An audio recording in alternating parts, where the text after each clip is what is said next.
ஒரு ஆஃபீஸ் போகிறாங்க, ரிட்டர்ன் போகும்போது ஒரு சவாரி பிக்கப் பண்ணிட்டுறாங்க. அவங்களுக்கு ஆஃபீஸ். வணக்கம் மக்களே, இன்னும் இந்த ரேபிடோ சீரிஸ் முடிய ஆல்மோஸ்ட் ஒரு 8 days தான் இருக்குது. இந்த ரேபிடோ சீரிஸ் ஸ்டார்ட் பண்ணதுலேருந்தே நான் என்றைக்குனா ஒரு நாள் இதை பற்றி பேசியே ஆகணும் அப்படின்னு சொல்லிட்டு நினச்சின்னு தான் இருந்தேன். ஏன்னா என்னை ஃபாலோ பண்ணுற ஃபாலோவர்ஸ்லேருந்து என்னை நேரில் பார்க்குறவங்க வரையும் என்கிட்ட கேட்டது, ஆட்டோக்காரங்க ப்ராப்ளம் பண்ணலையா அப்படின்னு சொல்லிட்டு கேட்டாங்க. ஆட்டோக்காரங்க ப்ராப்ளம் பண்ணியிருக்காங்க.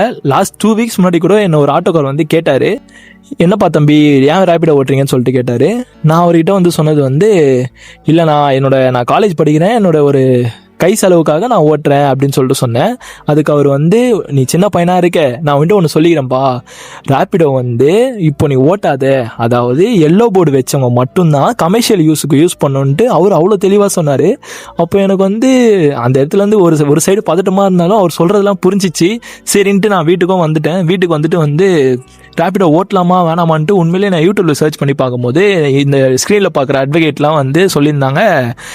அவங்க நிறைய சொன்னாங்க. பட் அவங்க சொன்னதுலேருந்து எனக்கு புரிஞ்சது வந்து, ரேபிடோ வந்து இலீகலும் இல்லை லீகலும் இல்லைன்னு தெரிஞ்சுக்கினேன். அதாவது நம்ம வந்து எந்த ஒரு இலீகலான பிஸ்னஸும் நம்ம வந்து பண்ணல, நம்ம மக்களை ஏற்றின்னு போயிட்டு நம்ம இன்னொரு இடத்துல தான் விட்டுறோம்.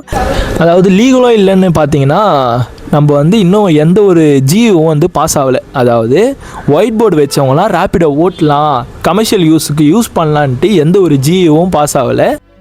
இப்போ நீ என்னதான் சொல்ல வர? ரேபிடோ ஓட்டலாமா இல்லை வேண்டாமா? ரேபிடோ ஓட்டுங்க, ஓட்டாமல் இருங்க, அது உங்கள் இஷ்டம்.